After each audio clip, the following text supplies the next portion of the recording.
Hey everybody, it's Joyce Look here from Black Hair Compass, and I'm coming to you guys with another video. So I had someone ask me what my opinion is on pruning locks. And for those of you who don't know what that is, it's where you basically like go to a loctician or you do it yourself and you have them remove all these frizzy ends, and sometimes you may have like frizz along the length of the lock, and then they'll go in and they'll remove those by taking some scissors and like shearing up the length and on the edges, and it's to and the intended effect is to give you a smooth lock that isn't frizzy, and you know, it's not frizzy, like, or you don't have all this like loose hair hanging off the ends.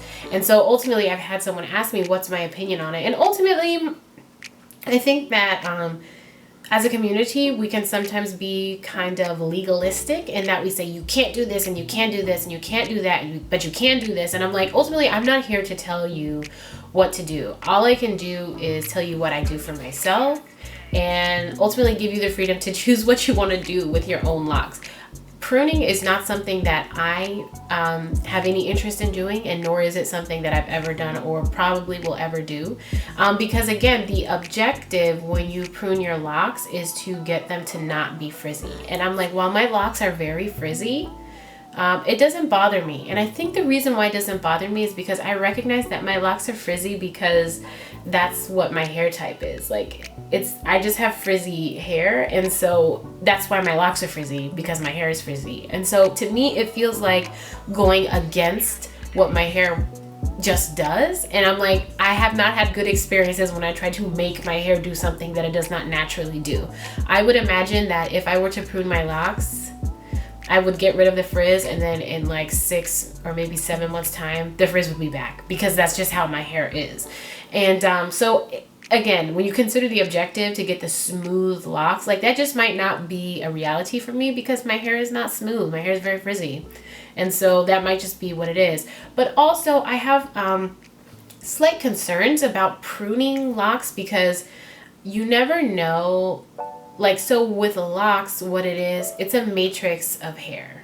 It's a matrix of hair that has like interwoven itself, and it basically is so well woven together that even like people who have like locks that are like 10 years old, 15 years old, the hair at the end of the lock is not connected to their scalp anymore. But because the interweaving of the lock is done so well, and it's a process that our hair does on its own, like, we don't have to do it, but our hair can just weave itself so well that it keeps all of it intact and together. And my concern with pruning locks is, do we know if cutting these hairs on the outside is going to then weaken the infrastructure on the inside? Because it's all connected. It's all connected together. So my thought would be, is if you interrupt or you disrupt the outside of the lock, you may be having effects on the inside of the lock that you can't see, or that you don't yet experience until like way later on down in your lock journey. And so for that reason, I don't prune my locks. And like I said, I probably won't ever prune my locks, because I just don't want to do anything that might like weaken my locks and, you know, cause weak spots in my hair. And so for me, it's not something that I would do, but I do know that it's something that a lot of people do, because like I said, they want the smooth lock, they want the frizzies to be controlled, and so it is an option that's available to you if something like that is very important to you. But if it's not and it doesn't bother you, you probably are better off just letting it be. And if it really is getting on your nerves, like, you could just take some, like, sometimes I catch myself like taking this end and I just kind of like wrap it around the end of the lock, and I just do that until it's kind of like smooth. And sometimes I just don't bother doing it at all, because it's just gonna come back out eventually anyway. So it's up to you whether you want to prune or not to prune. For me, I don't prune my locks. But anyway, at either rate, let me know in the comment section below if you guys prune your locks and what have been your experiences with them. Did you kind of experience any adverse effects, or is it too soon to see? Or either way, if you have any experiences with cutting off the frizzies, let us know in the comment section below. But as always, thank you for tuning in, and I will see you next time.